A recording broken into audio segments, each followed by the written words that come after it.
Hey there, in this quick video I'm going to compare IVV versus VGS and what are the differences.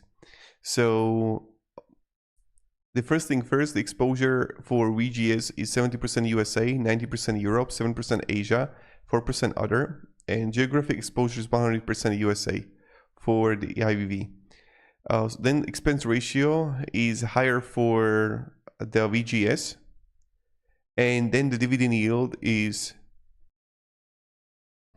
similar for both, and also 10-year annualized returns also is better for the IVV right here, 14% to 15%. And then also when you're gonna look here for top 10 holdings is like very similar,